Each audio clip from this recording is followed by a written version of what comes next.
angin, ya, komponen angin pada saat take off dan landing, ya, ada headwind, ada tailwind, ada crosswind. Crosswind tergantung terhadap kondisi rudder authority-nya, ya. Hati-hati pada saat crosswind, kekuatan rudder sama settingan rudder itu yang sangat berpengaruh, bukan hanya panjangnya landasan.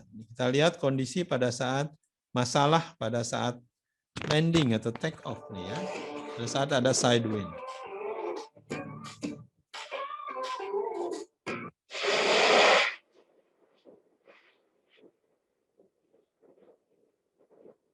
Kondisi pada saat landing di mana ada crosswind, berbahaya sekali. Ini kondisi rudder yang sangat mempengaruhi karena ini direksional, ya.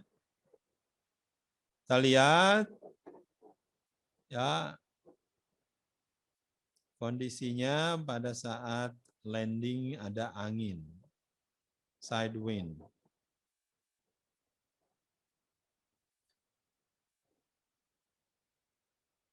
Co-pilot bilang harus mulai lagi. Ya, landed ternyata kondisinya nggak cukup, udah hampir sampai ujung, kecepatannya masih tinggi, ya harus naik lagi. Jadi punya spare untuk naik lagi. Tidak apa-apa, dicoba lagi landing lagi. Karena kalau diteruskan dia bisa nyungsep di ujung.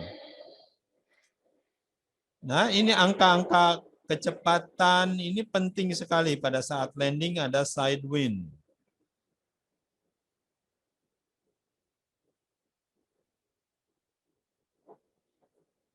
Nah, ini hal yang mirip tapi sampai keluar landasan.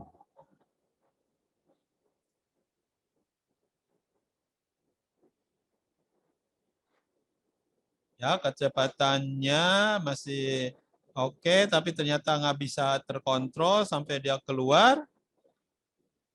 Ya, udah nggak bisa lagi sampai ujung landasan ya. Oh, ternyata ini bisa. Sudah di luar landasannya, bisa dibalikin ke landasannya. Beruntung. Dan kecepatannya masih sudah turun.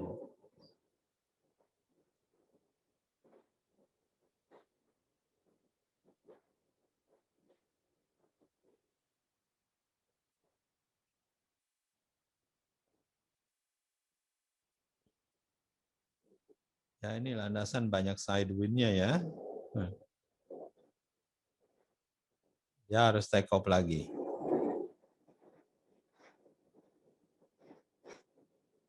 Jadi tidak masalah selama mengetahui kondisi-kondisi terbang tadi. Ya, kecepatannya kalau memang sudah mencapai, sudah bisa turun, ya Anda bisa teruskan landingnya.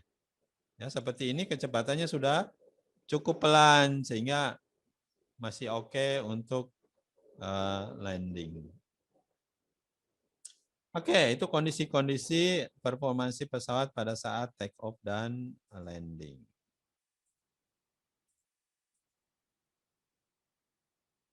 Crosswind, jadi seperti tadi kita lihat crosswind sangat berbahaya, tapi data-data itu penting.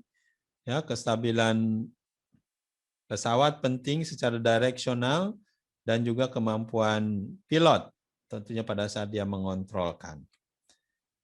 Ya. Weak link is generally lack of rudder authority. Jadi kebanyakan yang gagal itu pada saat ada crosswind adalah kekuatan rudder, kemampuan kontrolabilitas atau authority defleksi daripada rudder. Ya, yang paling penting rudder pada saat crosswind. Kebiasanya pada saat crosswind harus ada kecepatannya sekitar 0,3 stall speed. Ya, itu masih oke untuk terusan landing. Ya, ini adalah chart yang dibutuhkan pada saat crosswind. Ya, ada crosswind komponennya berapa derajat. Ini headwind komponennya berapa derajat, wind speednya berapa. Ya, Anda bisa menentukan misalkan di sini 30 knot wind, 30 derajat off the nose, 26 knot headwind dan 15 knot crosswind. Ya, 15 knot sama 26. Jadi Anda di posisi ini, ya, wind speed-nya udah bisa dihitung kecepatannya berapa. Ya, 2 titik ini jadi Anda bisa tentukan berapa limitasi daripada flap-nya. Ya, tentunya flap-nya ada maksimumnya dan itu dihitung. Nah, ini hitungan-hitungan nanti yang seperti ini Anda rubah menjadi rumus. Rumus itu dirubah menjadi program di dalam komputer. Contoh PC-12 pesawat Pilatus 12 dengan settingan flap 15 derajat.